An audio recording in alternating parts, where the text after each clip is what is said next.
오늘의 사연 시작합니다. 안녕하세요. 저는 30대 초반의 남자입니다. 얼마 전 아버지 사업을 물려받기 위해 퇴사를 하고 그 전에 여행이나 좀 다녀오자 싶어서 차 끌고 양평 놀러 갔다가 교통사고가 났습니다. 뒤에서 제 차를 박아 상대편 100% 과실로 제 차 수리비며 병원비 모두를 그쪽 보험사에서 해결해 주기로 했어요. 저는 첫날에는 크게 다치지 않은 것 같아서 그냥 집으로 왔는데 다음날 일어나 보니 온몸에 안 아픈 곳이 없더라고요. 그래서 집 근처 재활병원을 찾았어요. 그동안 10년 넘게 운전을 하면서 완전 무사고 경력이 자랑이었는데 제 과실은 아니지만 사고가 났다는 게 너무 찝찝했습니다. 아무튼 병원에 도착했더니 교통사고 당해서 왔다고 하니까 의사 선생님이 이런 일에 능숙하신 듯 제 과실이냐고 묻더라고요. 상대방 과실이라고 했더니 바로 엑스레이 사진도 찍고 몇 가지 검사도 추가로 받았습니다. 저보고 입원할 거냐고 묻더라고요. 입원할 정도로 아프진 않은 것 같아서 그냥 통원 치료를 할까 했는데 입원해서 치료받는 게 훨씬 편할 거라고 하길래 알겠다고 했습니다. 안 그래도 제가 사는 집에 에어컨이 시원찮아서 덥기도 했고 병원에 입원해서 누워있으면 합의금을 조금 더 잘 쳐준다는 이야기도 생각이 났어요. 안 그래도 여기저기 쑤시고 아프던 차에 잘 됐다 싶더라고요. 그렇게 동네 작은 병원에 2인 1실에 입원을 했습니다. 재활병원이라 그런지 환자의 대부분은 교통사고 환자였고 거의 다 나이롱이었어요. 저도 비슷한 처지라서 뭐라고 말을 할 상황은 아니지만 저와 같은 방을 쓰는 아저씨는 택시기사라고 하더라고요. 진짜 제가 그 병원에 입원해 있는 동안 얼굴을 본 적이 손으로 꼽습니다. 아마 보험사에서 나온다는 연락 받으면 그때만 병원으로 돌아오는 것 같았어요. 저게 바로 밖에서만 듣던 나이롱 환자인가 싶었는데 사실 나중에 알게 된 사실은 그 병원 대부분의 환자들이 그런 식으로 보험금 받기 위해서 가짜로 입원해 있는 사람들이더라고요. 덕분에 저는 2인실이지만 마치 독실처럼 사용할 수 있었습니다. 병원에 입원해 있으니 하루 이틀은 편하고 좋았는데 점점 지루해지더라고요. 아침에 늘어지게 자다가 밥 먹으라고 깨우면 일어나서 대충 밥 먹고 오전에 의사가 와서 형식적으로 불편한 곳 없냐고 물어보고 가요. 그리고 대부분 점심 먹을 때까지 아무것도 할 게 없어서 또 누워만 있다가 점심 먹고 낮잠 자고 있으면 재활치료 받으라고 간호사가 깨우러 옵니다. 하루 종일 누워있다가 재활치료 받으러 갈 때가 유일하게 일어나 걷는 시간이에요. 그럼 엘리베이터 타고 내려가서 1시간 정도 재활치료 비슷한 거 받고 따뜻한 팩을 한다거나 안마 기계를 붙여놓고 30분 정도 누워있다 옵니다. 그리고 저녁 먹고 나면 오후에 간호사가 한번 들러서 상태 체크하고 가는 것이 전부입니다. 별다를 것 없는 하루가 계속되었고 진짜 지루했어요. 정말 무료하고 지루해서 옆 침대에 택시기사 아저씨가 매일 밖에 나가서 노는 것이 이해가 되더라고요. 그나마 한 가지 제가 유일하게 기다리는 시간은 바로 하루 한 번 물리치료 받는 시간입니다. 물리치료 자체가 별로 특별할 일은 없지만 이 병원 안에서 가장 예쁜 아가씨가 옆에서 치료를 담당해주고 있어서 너무 좋았습니다. 남자도 있었지만 저는 첫날부터 예쁜 여자가 담당이었고 그 뒤로 매일같이 같은 사람이 저를 치료해 주었어요. 치료 내용은 별것 없었습니다. 맨살 위에 젤을 뿌리고 안마기 같은 기계로 한참 문질러 주기도 하니까 시원하기도 하고 예쁜 아가씨가 해줘서 더 기분 좋더라고요. 나이는 20대 후반이나 많이 봐줘야 30대 초반으로 보였는데 엄청난 미인은 아니지만 동글동글한 얼굴도 귀엽고 약간 살집이 있는 편이라서 오히려 더 보기 좋고 제 스타일이었어요. 원래 통통하고 볼륨 있는 몸매의 여자를 좋아했기 때문에 매일 그녀를 만나는 시간이 가장 행복했습니다. 안 그래도 병원에 갇혀 있으면서 답답하고 여자 구경도 못하는 상황인데 유일하게 한 줄기 빛처럼 제 스타일의 예쁜 여자와 대화도 나누고 치료도 받는 일석이조의 시간이었습니다. 처음엔 그녀에게 호감을 얻고 싶고 친해지고 싶어서 일부러 더 많이 말을 걸었습니다. 농담도 주고받고 치료받는 동안 대화도 나눴는데 저랑 개그 코드도 맞고 여러모로 저와 잘 맞는다 싶었어요. 이거 잘하면 병원 퇴원하기 전에 꼬셔서 나중에 밖에서 따로 만날 수도 있지 않을까 하는 상상을 했습니다. 물리치료를 받으려면 커튼을 치고 그 안에서 따로 침대에 누워서 받습니다. 그러다 보니 밀폐된 공간에서 남녀가 같이 있으니 묘한 기분이 들었어요. 일주일 가까이 그녀와 매일 같이 보면서 많이 친해진 어느 날이었어요.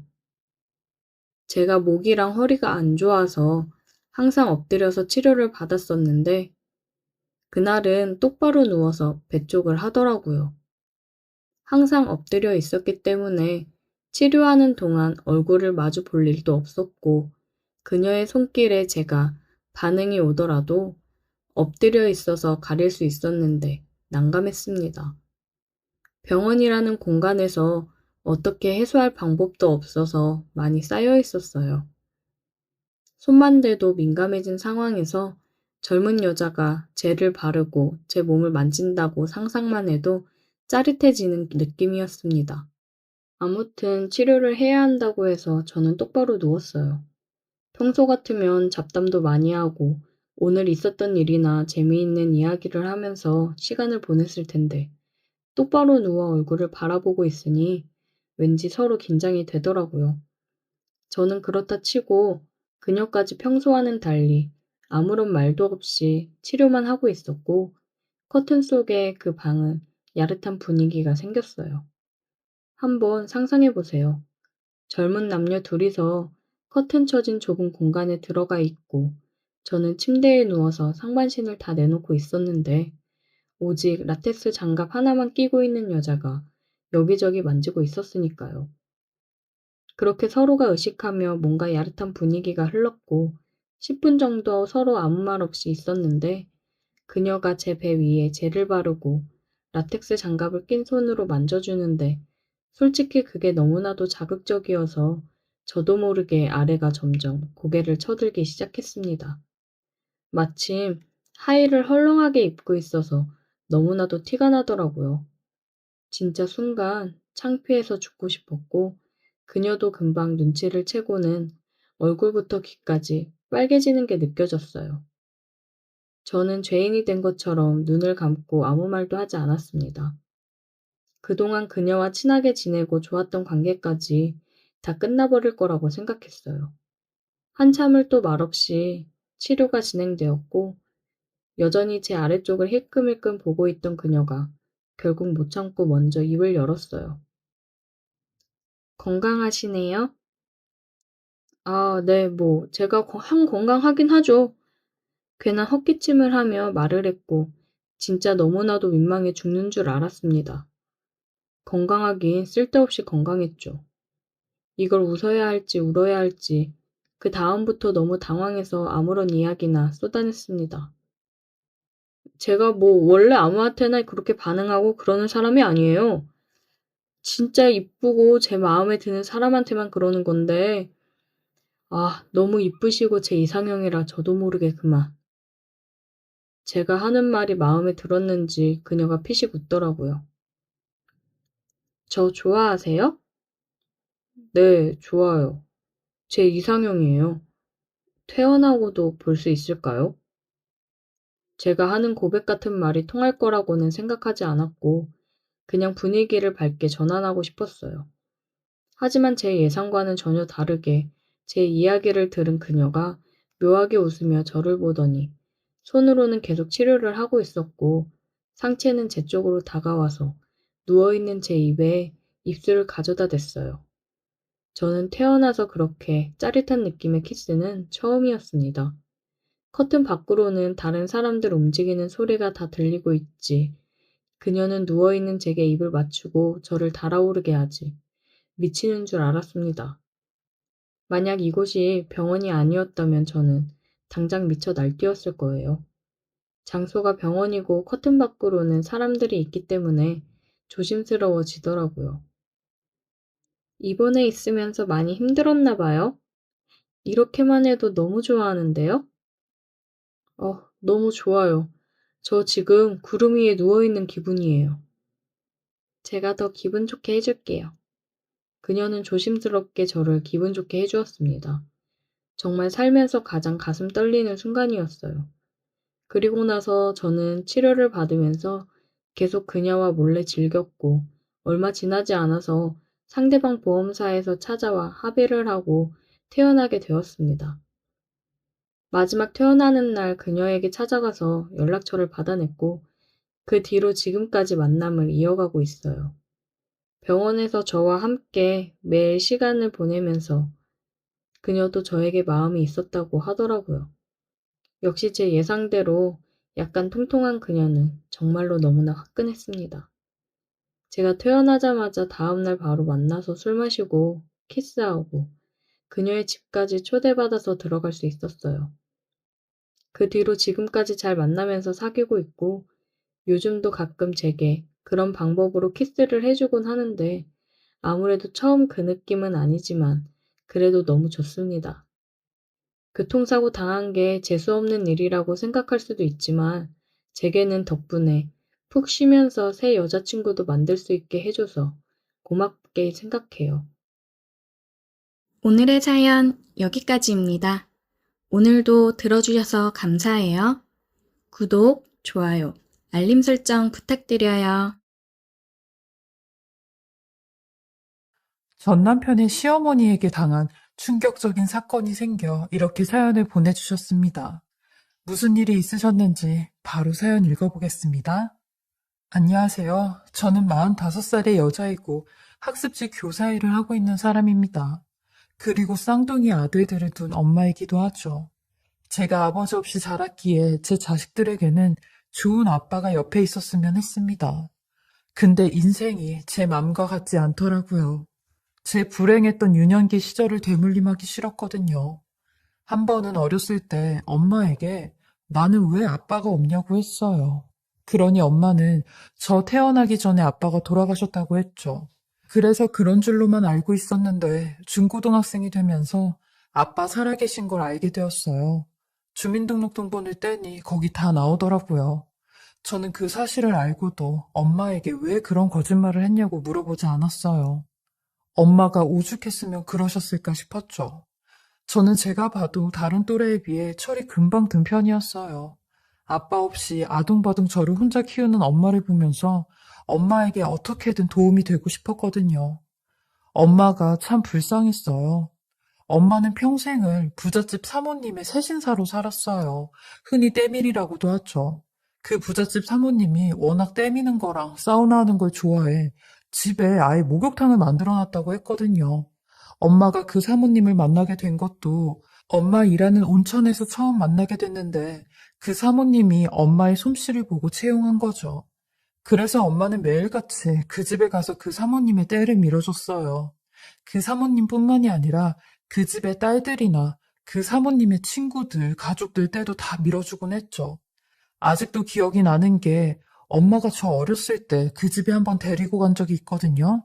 근데 집이 정말 어마어마하게 컸어요. 마당도 엄청 넓고 별채도 있고 조그맣게 연못도 있는 곳이었죠. 그날이 누구 생일이라 잔치를 해서 엄마가 절 데리고 간 거거든요. 거기 차려진 뷔페를 배 터지게 먹고 온 기억이 나네요. 그리고 엄마는 진영아, 엄마 일하는 목욕탕도 한번 가볼래? 해서 집 안에 있는 목욕탕에 갔는데 세상에, 무슨 목욕탕이 저희 집보다 컸어요. 너무 놀래 입을 다물지 못한 제 모습을 본 엄마는 우리 진영이도 나중에 이런 부자로 살면 좋겠다. 그래서 오늘 엄마가 특별히 사모님한테 부탁해서 우리 진영이 데리고 온 거야. 우리 딸도 이런 좋은 기운 받았으면 해서 하며 제 머리를 쓰다듬어 주셨죠.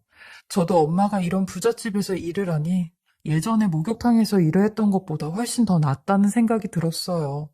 예전에 목욕탕에서 일하실 때는 30분에 한 명씩 손님을 받아가시며 아침부터 저녁까지 일을 하셨거든요. 그리고 저희 엄마가 일하는 곳이 온천이라 평일 주말 상관없이 바쁘셨어요. 엄마도 일부러 사람이 많은 온천으로 가셔서 일을 하셨거든요. 그렇게 하루 종일 일을 하고 들어오시면 완전히 녹초가 되셔서 옷도 못 벗고 주무시는 날이 대부분이었어요. 근데 부잣집에서 일을 하시면서 그렇게 몇 시간 동안 일을 안 하셔도 그만큼의 돈을 벌 수 있으니 엄마에게는 잘된 일이라고 생각했습니다. 엄마도 제게 일이 훨씬 수월해서 편하다며 이제는 엄마 걱정하지 말라고 했어요. 그래서 정말 그런 줄만 알았습니다. 근데 실상은 그게 아니더라고요. 저희 엄마는 그 집에서 세신일 뿐만 아니라 그 집 사모님의 종노릇까지 하고 있었던 겁니다. 그렇게 번 돈으로 저 대학 보내고 시집까지 보내신 분이셨어요. 그리고 10년 전 폐암으로 생을 마감하셨죠. 저는 이런 엄마의 숭고한 희생에 보란듯이 잘 살고 싶었습니다. 엄마는 매번 입버릇처럼 너는 내 인생 닮으면 안 된다. 나처럼 궁상맞게도 살지 말고 남편 없이 살지 말고 너 아껴주는 사람 만나서 행복하게 살아. 엄마는 그걸 못했잖니. 그러니까 우리 딸이라도 잘 살아야지 하셨는데 저는 이 말을 지키지 못했어요. 왜냐면 전 이혼도 하고 재혼도 했거든요. 제가 처음 결혼을 한 건 31살 때였는데 전 남편을 소개로 만났어요. 그리고 소개를 시켜준 사람이 바로 엄마가 모신 사모님이었습니다. 사모님은 본인의 목욕탕 멤버 중 친한 아주머니의 아들을 소개해준 거죠. 엄마는 그 얘기를 사모님한테 듣고는 저한테 무조건 만나보라고 하셨어요. 그 멤버 아줌마들도 다들 한 자락씩 하는 부자들이라면서요. 엄마는 제가 아직 그 남자를 만나지도 않았는데 무슨 결혼이라도 시키는 것 마냥 좋아하시며 진영아, 엄마가 그 집에서 10여 년 동안 그 만화님 모신 게 다 헛된 일은 아닌가 보다. 다 보람이 있는 일이었나 봐. 이제 우리 딸 인생에도 꽃피는 날이 오네. 그러니까 그 남자 만나보고 잘 좀 해봐, 응? 이라고 했어요. 저는 이런 엄마한테 엄마, 그 사람들 우리 집 형편은 다 알고 있는 거야? 다 알고 있다면 왜 나같이 볼 것도 하나 없는 가난한 여자를 만난다고 해? 라고 하니 그 사람들은 이미 돈은 가질 대로 가져서 돈 많은 며느리보다 인성 좋고 착한 며느리들을 더 선호한다고 그러더라고. 그러면서 내 얘기를 하는데 나 같은 사람 밑에서 자란 딸은 볼 것도 없다고 직접 주선해 주신 거야. 그러니까 일단 한번 만나만 봐 하셨죠. 사실 저희 집 형편을 알고도 이런 자리를 주선했다는 게 조금 이해가 되지 않는 의심스러운 마음으로 그 자리에 나가게 되었어요. 그때 제 나이가 31살이었는데 상대방의 남자는 저보다 4살이나 어린 27살이었죠. 그리고 몸무게가 한 120kg는 나가 보이는 것 같았어요. 제가 키가 좀 큰 편인데 키도 저랑 비슷해 보였습니다. 아예 신상을 알지 못한 채 만났기에 조금 당혹스러웠어요. 그리고 그 사람은 자기 직업이 건물을 여러 채 운영하는 부동산 투자자라고 했는데 말이 투자자지 그냥 건물주더라고요. 집에 돈이 많으니 건물 몇 채 자기 이름 앞으로 해두고 월세를 받아서 사는 사람이었어요. 저는 그 사람에게 단도직입적으로 물어봤어요. 제 상황을 대충 알고 나오신 거냐고. 저는 직업이 좋은 직업도 아니고 문제집을 만드는 출판사에 다닌다고 했어요. 그리고 나이도 그쪽보다 많고 집안도 형편이 어렵다고 했죠. 그러니 본인한테는 그런 게 중요하지 않대요. 자기는 뭐 영혼의 짝을 더 중요하게 생각한다나 뭐라나. 아무튼 저는 그 사람 자랑만 듣다가 집에 돌아왔어요. 솔직히 저 사람이 아무리 돈이 많고 내가 부족한 사람이라고 해도 저런 남자랑 만나고 싶진 않더라고요. 남들이 들으면 배부른 소리 한다고 하실 수도 있겠지만 저도 여자로 태어난 이상 한 번뿐인 인생 내가 사랑하는 사람과 살고 싶었어요. 지금 생각해보면 그때의 전 돈보다 사랑이 우선인 감성주의자였네요. 엄마는 제가 집에 들어오자마자 저를 붙잡으며 잘 만나고 왔냐고, 어떻게 연락처는 서로 주고받았냐고 물어보시는데 저렇게 기대에 찬 엄마의 눈을 저는 처음 보는 것 같았어요. 그 눈을 보니 차마 사랑하는 사람을 만나고 싶다라는 말을 못하겠더라고요. 더 굶어봐야지 정신이 드는 배부른 소리였죠. 그렇게 저는 어떻게든 그 사람과 만남을 가져야 했고, 만나다 보면 사랑보다 정이 쌓이겠지 싶었습니다. 그 사람 또한 제가 마음에 들었는지 먼저 연락이 왔고, 저희는 6개월 정도 연애를 하고 바로 결혼을 하게 되었어요. 사실 결혼을 한 것도 엄마를 위해서였습니다.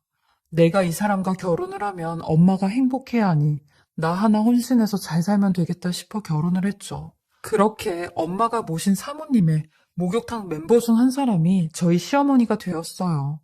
저희 엄마나 시어머니도 서로를 잘 알고 있었는데 엄마가 일주일에 한 번씩 시어머니 떼를 밀어줬대요. 저희 시어머니는 그때 연세가 46살이었는데 저희 남편을 19살 때 낳으셨다고 했어요. 워낙 부잣집 막내딸로 자라서 본인이 원하는 건 다 해야 했고 마냥 철부지처럼 본인 맘대로 컸다고 하더라고요. 그러니 18살 때 임신이 된 거죠. 막무가내로 애아빠가 누군지 말도 안 하고 아이를 낳겠다고 했대요. 그래서 남편은 본인 친아버지 얼굴도 모르죠. 제가 봐도 저희 시어머니 성격이 아주 고집불통인데다가 본인 맘에 안 들면 깨물고 소리 지르시고 그러세요. 집에 돈은 많으니 사고치면 다 돈으로 해결을 했죠. 그리고 본인 얼굴이랑 몸에도 얼마나 투자를 많이 하시는지 46살처럼 보이지도 않았어요. 저랑 둘이 어딜 나가면 실제로 자매 사이냐고 할 정도였거든요. 정말 제가 봐도 참 젊어 보이셨어요. 그렇게 남편과 결혼을 했는데 저희 시어머니는 남편마저 집에 나가면 그 큰 집에 혼자 살아야 된다고 들어와서 살라고 하셨죠. 저한테는 일말의 권한도 없었습니다. 왜냐면 저는 그 집에서 철저히 을이었거든요. 아니, 을보다 병이나 정에 가까웠죠. 저는 남편과 딱 한 달 같이 살아보니 왜 이 사람이 나 같은 사람과 결혼을 했는지 알겠더라고요. 남편이 좀 이상했습니다. 요즘 말로 흔히 완전체 인간이라고도 부르는데 겉으로는 정상적인 기능을 하는 듯 보이나 대인관계나 사회생활에서 누구나 이해 가능한 일반적인 일들을 남편은 이해하지 못하는 어려움을 겪었어요. 아무리 설명을 해도 다시 원점으로 돌아오는 메비우스의 띠 형태를 띠는 사람이었죠. 예를 들면 마트에서 장을 보는데 여보, 집에 사과 다 떨어졌지? 라고 물어보면 작년에 베트남에서 먹은 사과 맛있었는데 라며 엉뚱한 대답을 해요. 그리고 영화나 드라마에서 심각한 장면이 나오면 아프겠다 하곤 막 웃죠. 일상 대화를 할 때도 답답한데 이게 싸우면 더 심해져요. 말에 앞뒤도 안 맞고 갑자기 딴소리를 하고 지성에 못 이기면 화풀이를 하는데 난리가 나죠. 시어머니는 이런 본인 아들을 당연히 알고 있었고 저는 그 집에서 한마디로 희생양 같은 존재였어요. 그냥 애만 낳아주고 남들한테 보여지길 남편의 아내로만 있어주면 되는 존재였죠. 그리고 부잣집에 시집와도 돈 한 번 제대로 쓸 수 없었는데 시어머니께서 돈 관리를 하셨어요. 그러다 보니 저한테는 단돈 1원도 주지 않으셨죠. 저는 제 생활비를 제가 벌어서 써야 하는 신세가 되었어요.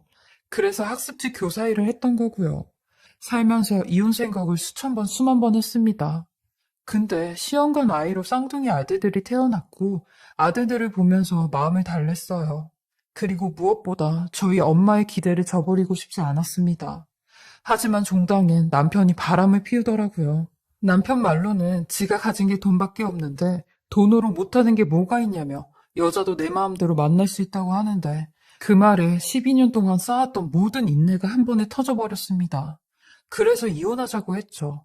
그러니 시어머니는 이혼하려면 애들은 놔두고 빈몸으로 나가라고 하는 겁니다.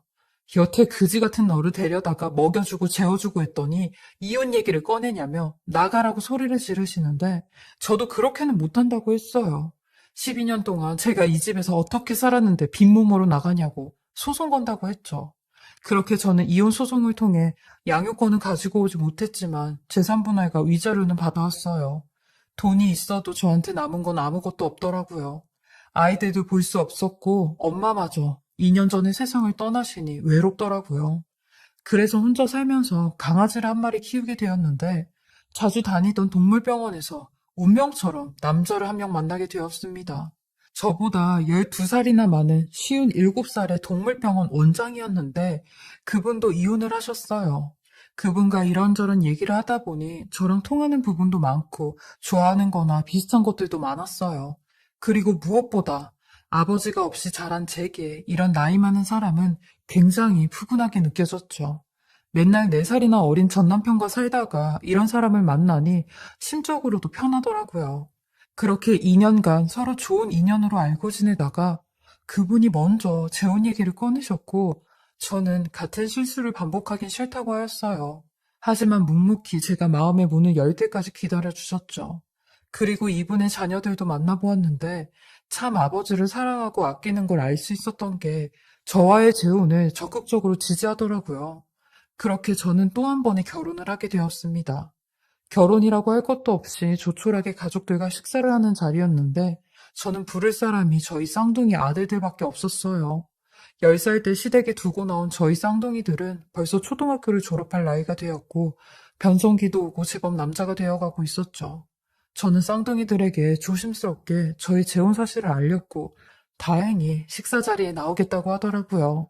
엄마 없이 지네 둘이 의지가 돼서 사는 모습에 가슴이 많이 아팠어요. 그리고 이 사실을 알게 된 시어머니는 제게 연락이 와서 입에 담지도 못할 가진 모욕을 다 주셨죠. 어떻게 네가 우리 아들을 버리고 재혼을 할 수 있냐는 등 이런 싸구려 같은 애가 우리 쌍둥이들 엄마인 게 치욕스럽다는 등 듣기 힘든 말을 해대셨어요. 저는 그런 시어머니의 말에도 아랑곳하지 않고 대꾸도 안 하고 번호 바꿔버렸습니다. 그리고 가족들과 함께 조용한 결혼식을 올렸죠. 남편과 결혼을 하고 정말 행복했습니다. 저희 엄마가 살아계셨다면 아마 더 좋아하셨을 것 같다는 생각도 들었어요. 그렇게 결혼 생활 1년 후 환갑을 바라보는 남편은 제게 다음 달부터는 야간 진료를 해야 될 것 같다고 했어요. 남편의 딸이 미국으로 유학을 가게 되었는데 1년에 학비로만 7천만 원 정도 든다고 했죠. 그 비용을 대주려면 어쩔 수 없이 일을 해야 하는 상황이었어요. 저 또한 그런 남편을 위해 계속 학습지 방문교사로 일을 했어요.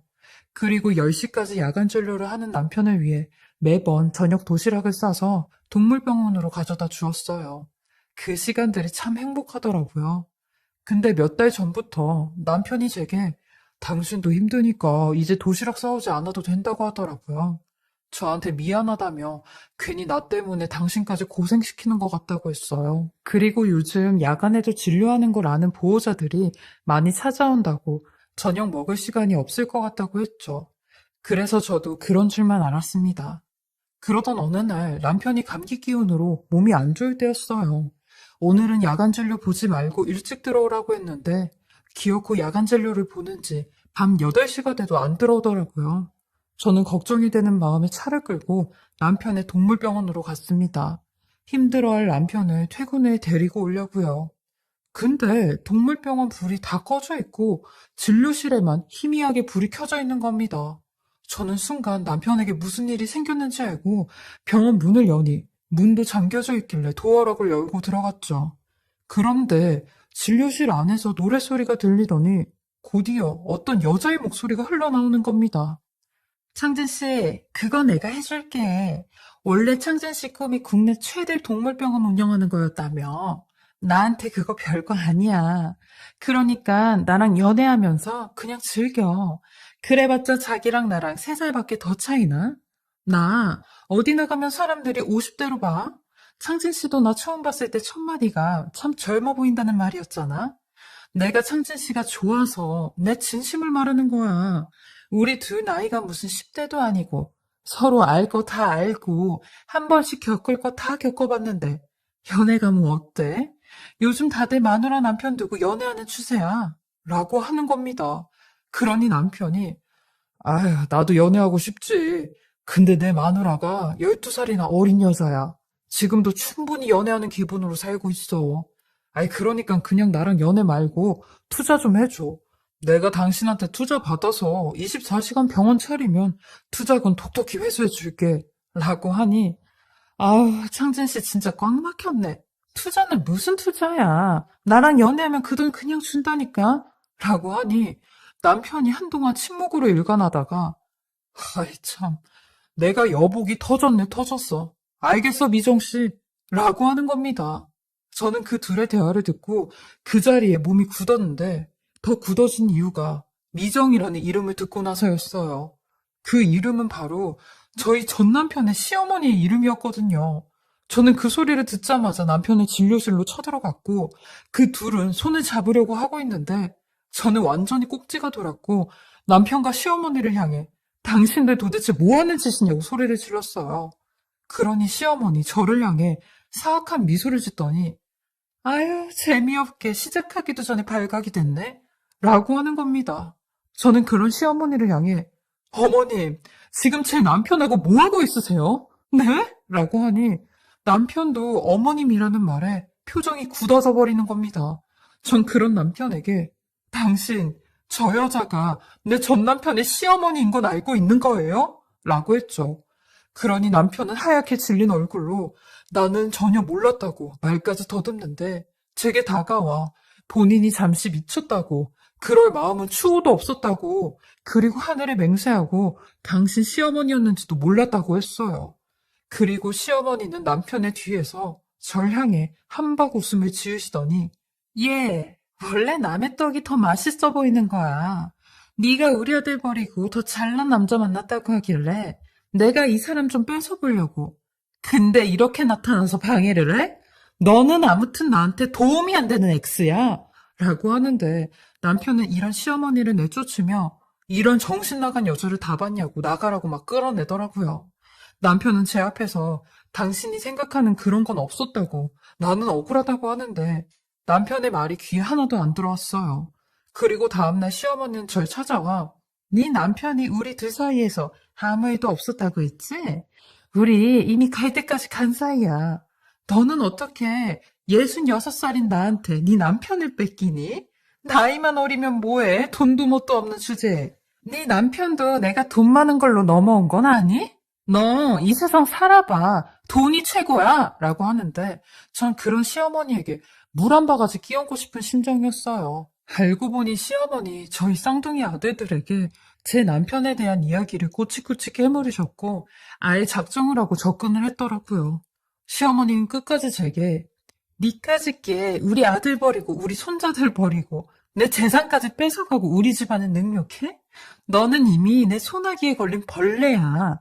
내가 손바닥만 치면 네 목숨은 끝나는 거라고. 라는 시어머니에게 저도 당신 아들이 모자라서 모질이라서 이혼당한 주제에 어디다 대고 큰 소리예요? 아, 아님 당신 아들 모자란 거 엄마인 당신이 이딴 짓거리 하면서 인정하는 거예요? 라고 했어요. 시어머니는 절 향해 몇 번이나 손이 올라가는데 저도 가만히 안 있었죠. 그렇게 시어머니와 한바탕 하고 집에 들어와 남편한테 내가 실수했다고 했어요. 내 인생에 두 번 다시 남자는 없는 게 맞았다고 했네요. 그리고 짐 싸들고 집을 나와버렸습니다. 현재는 진지하게 머리 깎고 비구니로 절에 들어갈까 생각 중입니다. 저한테 있는 재산도 다 절에다 기부하고 그냥 무소유로 살까 생각 중이에요. 결국 제 신수를 제가 망친 것 같아요. 전생에 뭔 죄를 이리도 크게 졌는지 계속 벌을 받고 있는 것 같아요. 그냥 보통의 여자로 사는 게 참 힘이 드네요.